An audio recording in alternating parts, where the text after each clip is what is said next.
아멘.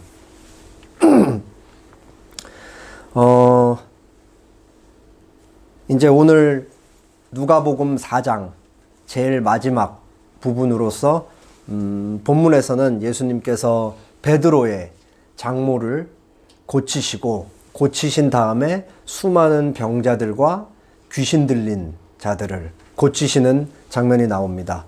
그래서 이제 이 예수님께서 하신 이 치유 사역과 말씀을 전하시는 사역과 축기 사역을 통해서 예수님의 소문이 그 근방, 가버나움 근방에 급속도로 퍼지게 되자 날이 저물어서 수많은 사람들이 이제 예수님에게 고침을 받기 위해 자기 지인들을 데리고 이렇게 찾아오죠. 그리고 사람들이 이제 예수님이 그 가버나움을 떠나시지 못하게 말려요.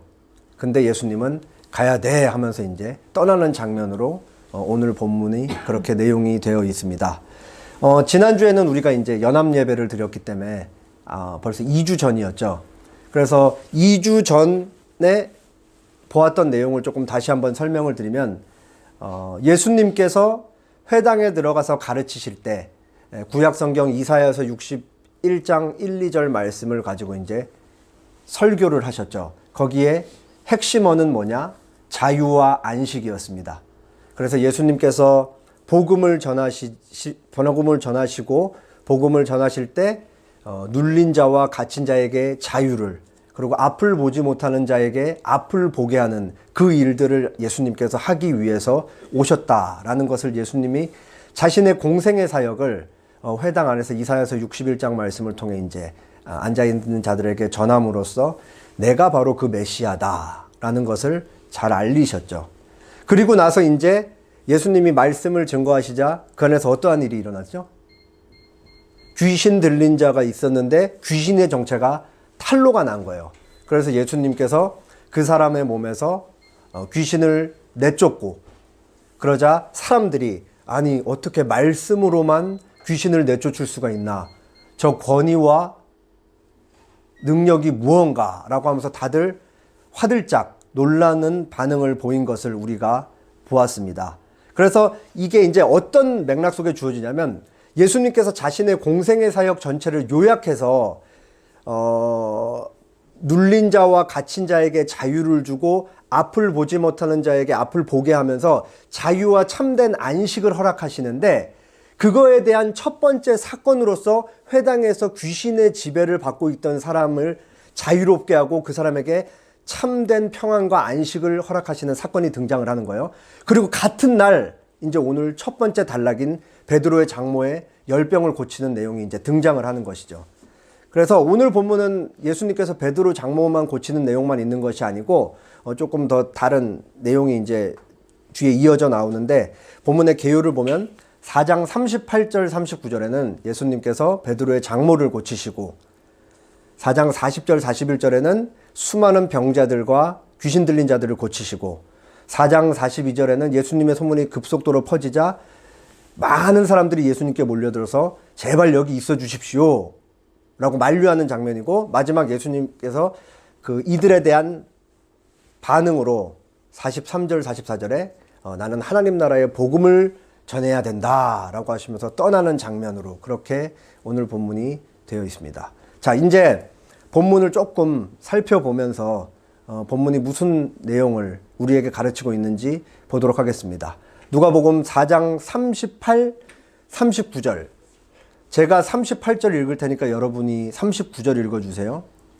예수께서 일어나 회당에서 나가사 시몬의 집에 들어가시니 시몬의 장모가 중한 열병을 앓고 있는지라 사람들이 그를 위하여 예수께 구하니, 예수께서 가까이 가서 열병을 고치시는데 병이 떠나고 여자가 곧 일어나 그들에게 수종드니라. 네, 예수님께서 회당 안에 있던 사람을 지배하고 있던 귀신이 드러나자 그 사람 몸에 있던 귀신을 쫓으시고, 그 사건이 이제 일단락되고 이제 베드로의 장모 집으로 이제 같이 가셨어요.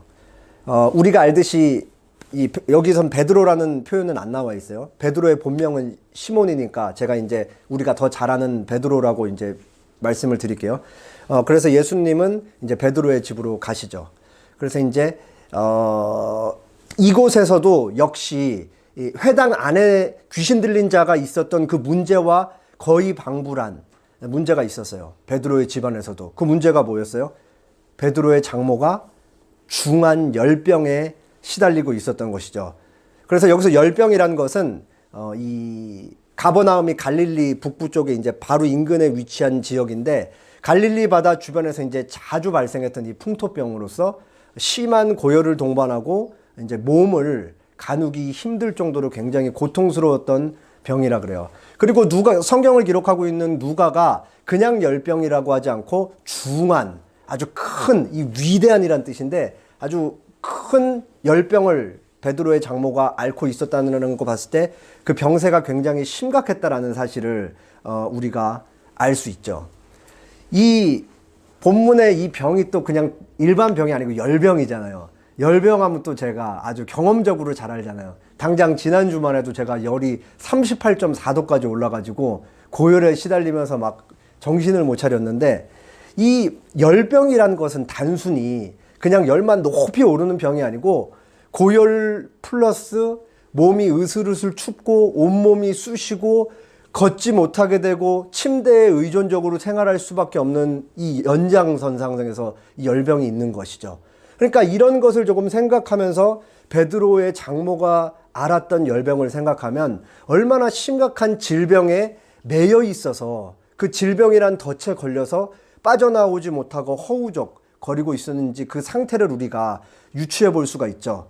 질병이 한 사람을 장악해서 아무것도 할 수 없는 그와 같은 상태에 바로 베드로의 장모가 놓여 있었다는 거예요.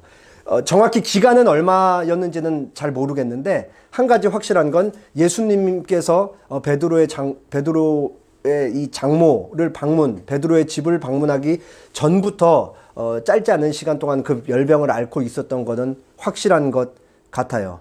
그래서 이제 이 베드로의 장모의 상황을 조금 잘 생각하면서 들여다보면 얼마나 애처로운 줄 알 수 있죠. 시간적 배경이 언제예요? 베드로의 장모가 지금 끙끙 누워서 앓고 있는 시간적인 배경이 예수님께서 회당에서 귀신 들린 사람을 쫓아내고 바로 이어서 같은 날이 있었잖아요. 안식일 날 있었다고요. 그러니까 안식일 날 다른 사람 회당에 가서 말씀 듣고 예배 드리러 갔을 때 혼자 침대에 의지해서 신음소리만 내면서 끙끙 앓고 있었던 거예요.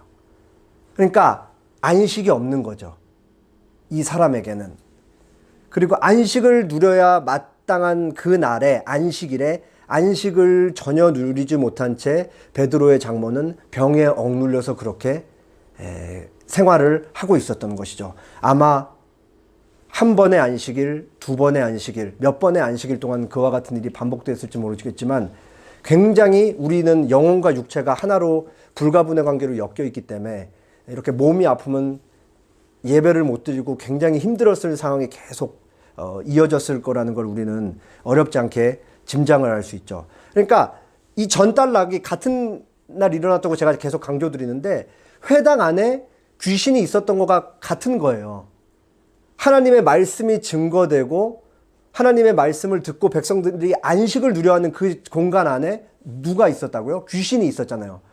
가장 좋고 편안해야 되는 그 가정 안에 질병에 의해 지배받고 있는 한 사람이 그렇게 아무것도 못하고 꼼짝달싹 못하고 그렇게 드러누워 있는 것이죠. 이것은 단순히 그 베드로의 장모 문제뿐만 아니라 베드로의 문제이기도 하고 베드로의 아내 문제이기도 하고 큰 한 집안에 살고 있는 모든 사람의 문제이기도 하죠. 왜냐? 한 사람이 그렇게 병으로 힘들게 고생하고 있으면 주변 사람들도 같이 고생하는 거잖아요. 그러니까 베드로의 상황, 그리고 당시 유대 사회의 상황이 그렇게 평안이 없었다. 안식을 누려하는 안식일에도 그들은 안식을 누리지 못하고 있었다라는 것이 회당 안에 귀신 들린 사건과 이 회당이라는 공간적 배경, 가정이라는 공간적 배경, 어느 곳에도 안식이 없었다라는 것을 이 사건들을 통해 누가가 우리에게 소개를 해주고 있는 것이죠. 자, 예수님께서 베드로의 장모를 보시고 가까이 다가가십니다. 그리고 열병을 꾸짖으시죠. 그러자 그녀를 올가매고 있던 병이 이제 깨끗이 나아요. 그래서 오늘 본문에 보면은 그녀가 곧 일어나 그들에게 수종 들었다. 음식도 대접하고 뭐 그런 일들을 했겠죠. 그런데 마가복음, 동일한 본문을 기록하고 있는 마가복음 1장 31절에 의하면 그 손을 잡아 일으키니 열병이 떠났다라고 얘기했어요. 그래서 요 그림을 이제 좀 머릿속에 잘 담아가시면 좋겠어요. 예수님께서 두 손으로 이렇게 그 베드로의 장모를 잡아서 일으키시는 것이죠. 그렇게 해서 이제 베드로의 장모의 열병이 낫고, 그러자 베드로의 장모는 이제 그 예수님과 동행자들을 섬겼습니다. 이렇게 사건 하나가 이제 마무리 지어지고, 예수님께서 이제 베드로의 집에 계셨을 때였어요. 베드로 집 문 밖에는 이제 난리가 났죠. 막 북새통을 이루고 있고 막 수많은 사람들이 줄지어서 기다리고 있는 거예요. 왜? 예수님께서 이미 회당에서 귀신을 내쫓았을 때 소문이 한번 퍼지고, 예수님이 병자들 이런 일들이 이제 계속 소문으로 퍼지니까 사람들이 너도 나도 자기 사랑하는 사람 데리고 와서 고침받기 위해서 이제 다 이렇게 줄지어서 기다리고 있는 것이죠. 40절 41절 해질 무렵에 사람들이 온갖 병자들을 데리고 나오매 예수께서 일일이 그 위에 손을 얹으사 고치시니, 41절 시작. 여러 사람에게서 귀신들이 나가며 소리질러 이르되 당신은 하나님의 아들이니까 예수께서 꾸짖사 그들이 말함을 허락하지 아니하시니 이는 자기의 그리스도인 줄 알리라. 자, 사람들이 자기 사랑하는 주변 사람들을 데리고 예수님을 찾아왔어요. 왜? 병을 고치기 위해서. 내 사랑하는 사람을 치료해주기 위해서 예수님께 데리고 나왔죠. 그런데 언제 데리고 나왔다 그러고 있어요? 예, 해질 무렵. 왜 해질 무렵에 데리고 나왔을까, 이 사람들이? 유대인들의 이 시간 체계에서는 저녁 해질 무렵이 되면 하루가 끝나고 또 다른 하루가 시작되는 거예요. 근데 예수님께서 베드로의 장모를 고친 날이 무슨 날이었다고요? 안식일이었잖아요. 그러니까 수많은 사람들이 안식일이 끝나기를 기다렸던 거예요. 왜? 유대 사회에서는 안식일 날 아무것도 할 수 없으니까. 그러니까 그날이, 이것도 얼마나 참 아이러니해요. 가장 하나님을 깊게 대면하고 만날 수 있는 그 안식일이 끝나기만을 기다렸다. 사랑하는 사람을 고치고 예수님을 만나기 위해. 그리고 안식일이 끝나자마자 사람들이 우르르 벌떼같이 예수님께 모여드는 거예요. 자기 주변 사람들을 고치기 위해서. 그러자 이제 나온 사람들을 보면서 예수님께서 얼마나 많이 지쳐 있으셨겠어요. 귀신 대면하면서 막 실랑이를 벌이고, 또 그 다음에 베드로 장모를 고치고 막 사람들이랑 옥신각신하고, 그리고 또 수많은 사람들이 줄지어 있는 거 보면서 얼마나 많이 피곤해 있으셨겠죠. 그런데 그럼에도 불구하고 예수님께서 이 사람들을 어떻게 대하는지, 예수께서 일일이, 예수님께서 한 사람 한 사람을 다 지극정성으로 돌봤다. 일일이. 그리고 어떻게 하셨다고요? 그 병든 사람, 귀신 들린 사람들에게 그 위에 손을 얹어서 고치셨다. 이렇게 말씀하고 있어요. 여기서 손은 단수가 아니고 복수예요. 한 손이 아니고 두 손으로 이렇게 예수님께서 손을 일일이 대주시면서 그 귀신 들린 자들과 병자들을 고쳐주셨다라는 그런 얘기죠. 우리는 이 대목에서 예수님께서 이 사람을 어떻게 대하는지를, 예수님, 그 사람을 대하시는 그 예수님의 마음을 우리가 엿볼 수가 있죠.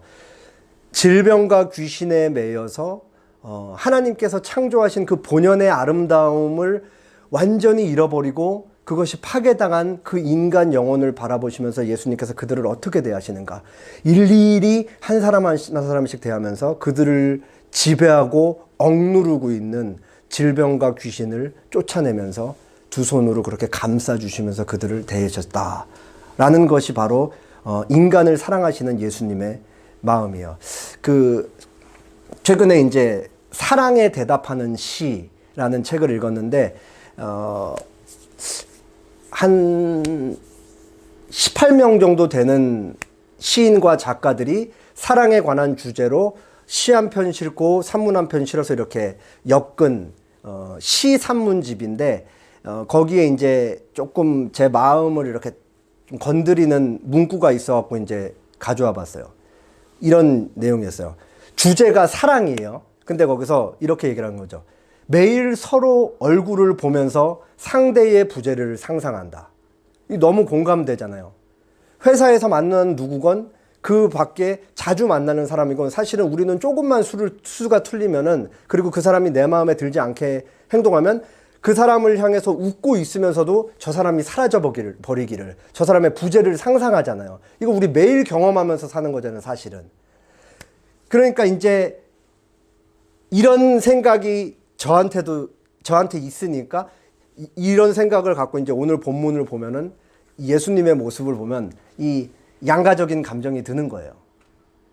어떤 감정이 드냐면 예수님께서 이 병자들을 대하듯이 나를 대했다라고 생각하면 너무 마음이 한없이 따뜻해지는데 나는 내가 만나는 사람들에게 예수님처럼 이렇게 하지 못하니까 또 한없이 불편해지는 것이죠. 왜냐하면 나 역시도 누군가를 매일 대하고 있으면서 그 사람의 부재를 상상하기 때문에. 그러니까 이런 예수님의 행동들을 보면서 이제 마음이 조금 무거워지는 그런 경험을 할 수 있는 것이죠, 우리가. 예수님께서 많은 사람들을 고치시자 이제 회당 안에서와 마찬가지로 귀신들의 정체가 드러나고 귀신들은 예수님을 하나님의 아들이라고 막 고래고래 소리를 지르잖아요.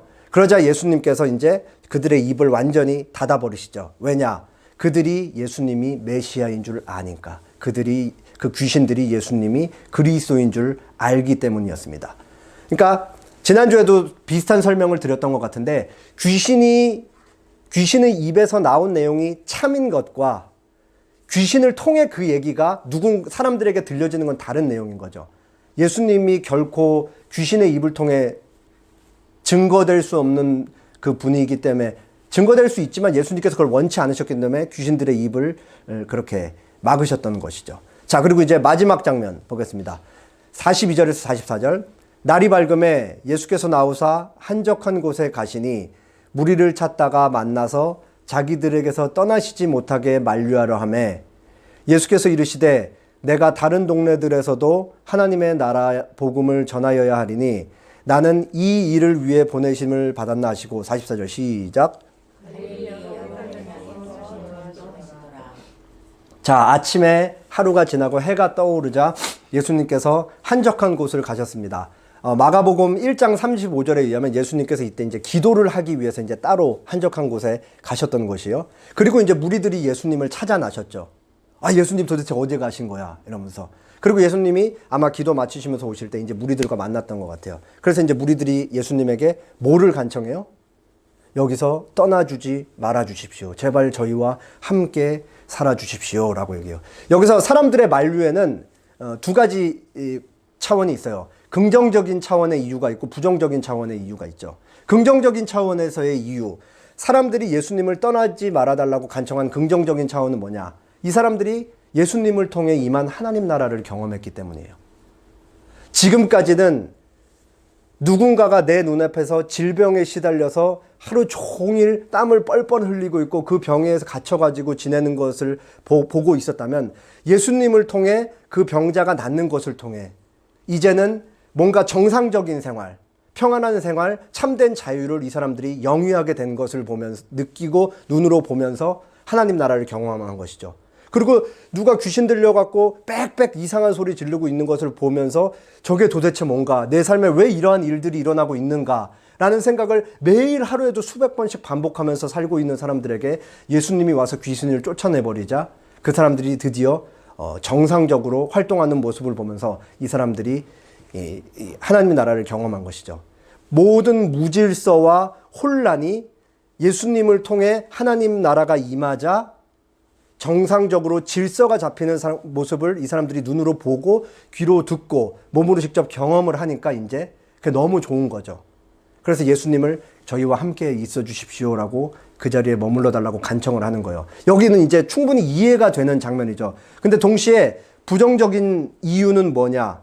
이 사람들에게 예수님을 독점하려는 이기심이 있었다라는 것이죠.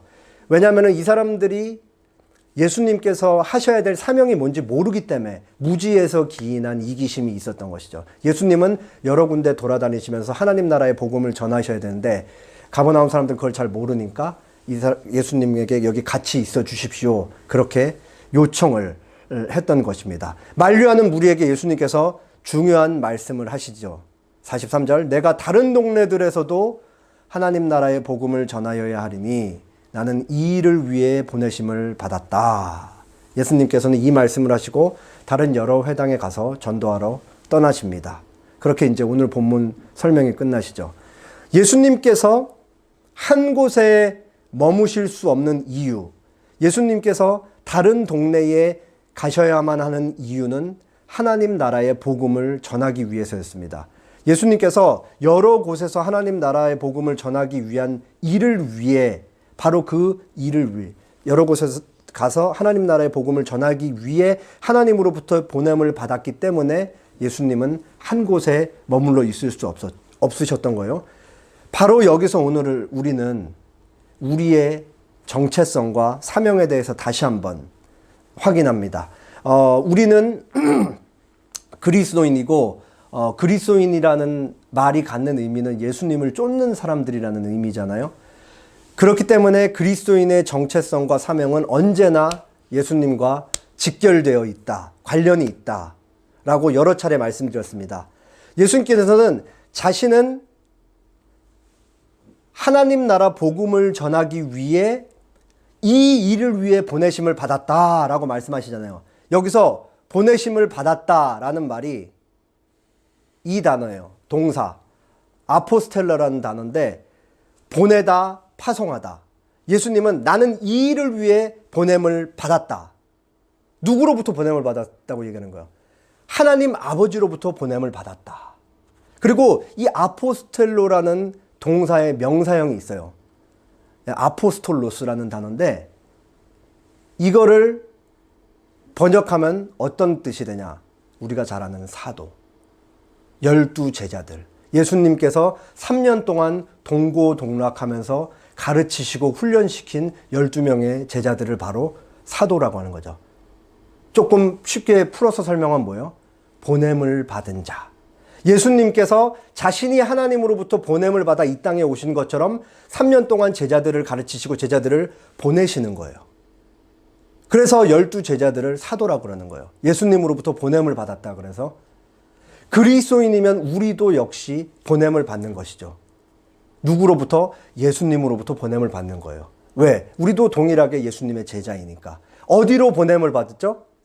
세상으로 보냄을 받는 거예요. 왜 보냄을 받느냐? 세상에는 하나님의 은혜와 사랑이 필요하기 때문이죠. 세상이 인지하든 인지하지 못하든, 또는 인정하든 인정하지 못하든 세상은 일그러져 있고 뒤틀려 있어요.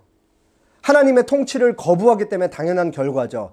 타락과 더불어 인간은 부패하게 되었고, 하는 생각과 보는 것과 듣는 것과 말하는 모든 것이 왜곡되어 타락한 인류로부터 나오는 모든 것들은 온전한 것이 하나도 없게 되었죠. 이와 같은 의미에서 하나님의 은혜와 사랑이 필요하다는 거예요. 왜냐? 하나님의 은혜와 사랑이 없이는 인간은 온전한 것을 하나도 만들어낼 수가 없기 때문에 그런 것이죠. 인류가 고안하고 만들어내는 것들은 필연적으로 혼란을 초래합니다. 인간의 더러운 욕망과 이기심 때문에 인간은 스스로 파놓은 구덩이에 빠져갖고 계속해서 허우적될 수밖에 없는 존재인 것이죠. 자기가 끊임없이 두는 자충수 때문에, 그 자충수 때문에 만들어진 상황과 구조와 체계 속에 빠져서 끊임없이 계속해서 그렇게 죄악된 곳에서 살아갈 수밖에 없는 그런 존재가 바로 인간입니다. 바로 이와 같은 정황에 예수님이 이제 들어오시는 거예요. 누군가는 자신이 귀신에 들려있는지도 모른 채 살아가고 있다가 예수님을 만나자 귀신의 정체가 드러나고 귀신을 예수님께서 떠나보내주시죠. 어떤 이는 심한 질병에 시달리며 움직이지 못한 채 산송장처럼 지내고 있었습니다. 사랑하는 가족이 심각한 문제를 안고 살아가는데 할 수 있는 일이라곤 아무것도 없는 그 불행한 가족들이 있습니다. 예수님께서 바로 그곳에 들어가시는 것이죠. 죄와 부패와 타락과 오염으로 점철되어 있는 그곳에 예수님께서 들어가시고, 비로소 예수님께서 그들에게 두 손을 얹으시고 예수님의 그 두 손을 통해서 하나님 나라가 그들에게 임하자 모든 비정상적이었던 것은 다시 정상적으로 작동하기 시작하는 것이죠. 무질서한 상황이 정리가 되고 사람들은 참된 자유와 안식을 누리기 시작하는 것입니다. 이 세상에 존재했던, 지금 그리고 존재하는, 그리고 앞으로 존재할 모든 사람 중에 단 한 명도 예외 없이 예수님의 통치를 통해서 하나님의 다스림을 받지 않는 이상 진정한 안식과 자유를 누릴 사람은 단 한 사람도 없다라는 것을 우리는 거듭 성경 말씀을 통해 읽어서 알고 있습니다. 아우구스티누스의 말을 다시 한번 예전에 인용했던 건데 인용할게요. 하나님, 당신은 우리를 당신을 향해서 살도록 창조하셨으므로 우리 마음이 당신 안에서 안식할 때까지는 참된 안식을 누릴 수 없습니다. 그 누구도 제 아무리 날고 기는 사람도 부가 많은 사람도 명성이 높은 사람도 모든 갑들 중에 갑인 사람도 예수님을 통해 하나님의 통치 안에 들어오지 못하면 그 누구도 참된 안식을 누릴 수가 없습니다. 참된 평안이 없는 거예요. 왜? 인간은 본래 창조 자체를 하나님에게만 의존적으로 살도록 그렇게 지음을 받았기 때문이죠. 우리는 그리스도인이지만 여전히 이런 것을 부분적으로 경험할 수가 있어요. 살아가면서 우리가 하나님의 뜻대로 하나님께 예수님께 붙어 있으면서 예수님의 뜻에 순종하며 살 때는 우리 마음 가운데에 평안함 같은 게 늘 있는 것을 우리가 경험하지만 동시에 우리가 하나님 뜻대로 살지 못할 때는 굉장히 찜찜함과 불안함 같은 게 늘 따라다니는 것들이 있는 것이죠. 이것을 생각하면 예수님을 통해 하나님의 다스림을 받지 않는 사람들은 이 후자만 계속 경험하고 있다라고 보면 돼요. 왜냐하면 하나님의 다스림을 받고 있지 않기 때문에. 바로 예수님께서 오늘 본문에 이러한 정황 가운데 사람들을 찾아 들어오셔서 바로 이 일을 하고 계신 거죠. 그들에게 참된 안식과 쉼과 자유와 평안을 주시는 그 일. 사람들에게 하나님의 복음을, 하나님 나라의 복음을 전하시고 그들을 지배하는 모든 죄와 사망 권세 그리고 마귀들의 세력으로부터 그들을 꺼내 오셔서 그들을 하나님 나라에 들어가게 하나님의 통치를 받으며 살아가게 하는 그 일을 바로 예수님께서 하고 계신 것입니다. 우리는 성경을 통해 확인하는 우리의 사명은 우리가 성경을 통해 확인하는 우리의 사명은 예수님의 사명의 확장이자 연장선상에 있죠. 달리 말해서 예수님께서 하신 그 일이 곧 우리가 해야 되는 일이기도 하다라는 의미입니다. 그리고 바로 그 지점, 예수님께서 하신 그 일이 우리의 일인 바로 그 지점에 우리의 존재가 서 있는 것이고 우리의 삶이 있는 것이죠. 그러면은 우리는 어떻게 살아야 되는 것인가? 오늘 본문만 토대로 해서 말씀드리면 따뜻해야 한다라는 것을 우리가 생각해 볼 수 있습니다. 오늘 본문에서 예수님이 손을 되게 많이 사용하시잖아요. 손을 얹어서 사람들을 다 고치시고, 물론 누가복음 텍스트는 아니지만 마가복음에 의하면 두 손으로 이제 베드로의 장모를 일으키시고, 손을 많이 사용하는데, 사람 손만큼 가장 개방적으로 자신의 체온을 타인에게 전달할 수 있는 기관도 없다라고 생각을 해요. 저는 그래서 개인적으로는 이 악수라는 인사법이 참 좋다라고 생각을 합니다. 최근에 이제 작은 아버지가 건강이 많이 안 좋으셔갖고 지방에 한번 내려간 적이 있었는데 이렇게 작은 아버지 팅팅 부은 손을 이렇게 제가 이렇게 두 손으로 이렇게 꼭 이렇게 잡았었는데 이렇게 집에 돌아오면서 마음이 참 안 좋았어요. 뭐가 안 좋았냐면 내가 최근에 누군가의 손을 이렇게 제 손이 따뜻하지도 않지만 잡아준 적이 있었나? 그런 생각을 하면서 마음이 되게 안 좋아졌어요. 너무 내 삶이 그리고 내가 주변을 대하는 게 각박하다. 이런 생각을 하면서 참 마음이 좀 불편해진 경험이 있었는데 요즘 우리 한국 사회가 그렇잖아요.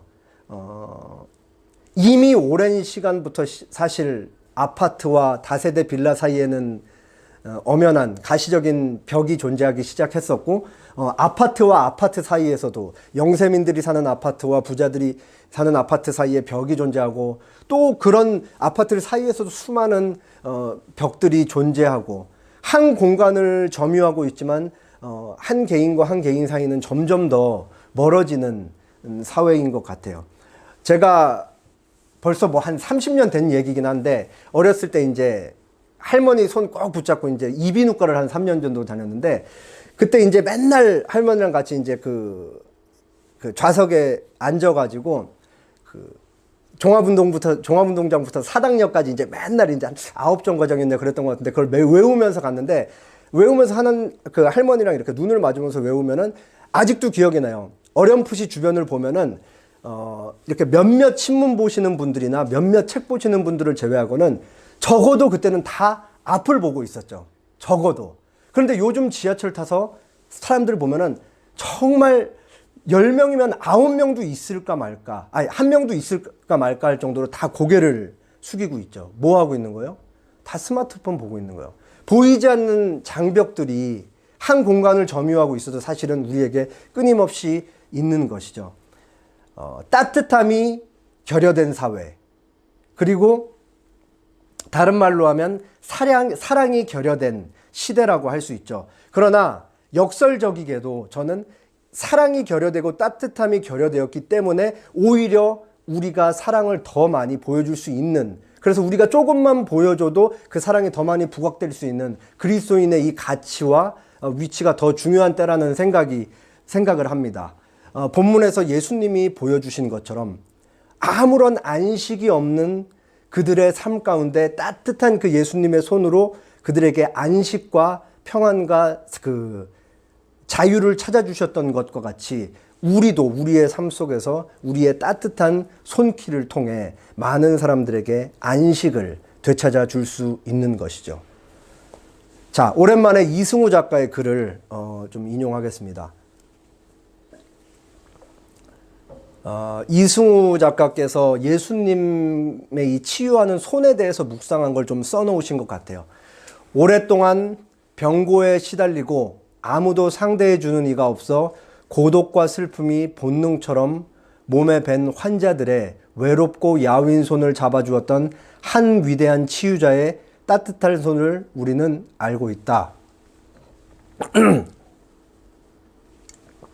인간의 손조차 어느 정도 치유의 힘을 가지고 있는 것이 사실이라면 복음서에서 우리가 숱하게 접하는 예수의 그 치유와 구원의 손에 대한 기록에 놀라워할 것도 없다. 예수께서 손을 대자 열병이 떠나갔다. 예수께서 눈을 만지자 곧 보게 되었다. 예수께서 손을 댄 사람들마다 나았다. 불가능을 가능하게 하는 손, 사망을 생명으로, 실의와 좌절을 희망과 용기로 바꿔주는 손. 그러면서 이제 그 이승우 작가께서 강은교의 당신의 손이라는 이 시를 좀 인용하는데, 시를 읽어드릴게요. 당신의 손이 길을 만지니 누워있는 길이 일어서는 길이 되네. 당신이 슬픔의 살을 만지니 머뭇대는 슬픔의 살이 달리는 기쁨의 살이 되네. 아, 당신이 죽음을 만지니 천지에 일어서는 뿌리들의 뼈. 오늘날 이 무슨 다 이해하시잖아요. 예수님께서 그 따뜻한 사랑의 손으로 누군가를 만졌더니 죽어있는 모든 것들이 다시 살아났다. 이런 의미인데, 오늘날 이와 같은 기적은 결국은 우리를 통해서 일어나야 되는 것이죠. 왜? 하나님께서 예수님을 이 땅에 보냈듯이 예수님께서 이 땅에서 오셨고 제자들을 가르치셨고 이 땅에서 죽고 부활 승천하신 다음에 제자들을 남겨놓으셨잖아요. 그리고 제자들을 세상으로 보내시죠. 그렇게 보냄받은 자들이 바로 우리인 거예요. 그래서 예수님께서 따뜻한 그 사랑의 삶으로, 따뜻한 손으로 많은 사람들을 고치셨던 것 같이 이와 같은 기적이 오늘날은 우리를 통해서 일어나야 한다라는 것입니다. 좀처럼 서로를 돌보지 않는 차갑디 차가운 이 시대에 우리의 손은 따뜻한 손이 되어야 하겠습니다. 그리고 우리의 삶은 따뜻한 사랑의 삶이 되어야 합니다. 그래서 우리의 따뜻한 손길과 우리의 이 따뜻한 삶을 통해 누군가는 사망의 권세에 짓눌려 살고 있다가 그 한 사람의 소중한 삶이 영원한 생명을 누리는 예수님께로 인도받고 예수님을 통해 하나님의 통치, 다스림을 경험할 수 있게 되는 것이죠. 마지막으로 제가 그때 사석에서 잠깐 소개했는데 요즘 아주 곱씹으면서 천천히 읽고 있는 저희 학교 이제 설교학 교수님이신 정창균 교수님께서 후배 설교자들을 위해 쓰신 책의 일부를 제가 조금 발췌해 왔습니다. 이거를 읽고 이제 설교를 마치도록 하겠습니다. 요 단락의 제목은 증인이에요. 증인. 읽겠습니다. 예수님이 자신의 사역을 제자들에게 넘겨주시면서 그 제자들에게 붙여주신 최후의 명칭은 증인입니다. 증인은 법정적 용어입니다. 목격자라는 말입니다. 증인은 진술할 뿐만 아니라 그 진술이 바로 자신의 이야기이기도 합니다. 구원과 구원 역사 확장에 참여자라는 말을 따지고 들어가다 보면 결국 단순한 참여자가 아니라 그 자신이 당사자라는 결론에 이르게 됩니다. 당사자란 예수님이 여기 계셨더라면 그가 하셨을 일을 자기가 하고 예수님이 당했을 일을 자신이 당하는 사람이란 뜻입니다. 우리는 복음의 증인이고 예수님의 제자고 그리스도인이고 예수님으로부터 세상에 보냄을 받은 자들입니다. 우리는 오늘도 성경 말씀을 통해서 예수님이 세상을 어떻게 대하시는지, 그리고 그 타락한 세상 속에서 허우적거리면서 살고 힘들게 살아가고 있는 죄인들을 어떻게 대우하시는지 보았습니다. 오늘 살핀 말씀을 마음에 잘 담아가시고 일주일 살면서 계속해서 예수님께서 하신 행동들을 되뇌이시고 또 되뇌이셔서 어제보다는 조금 더 따뜻한 손길을 내밀 수 있는 여러분, 그리고 어제보다는 조금 더 따뜻한 사랑의 삶을 살 수 있는 저와 우리 에셀나무 교회가 되었으면 좋겠습니다. 기도하겠습니다. 주님,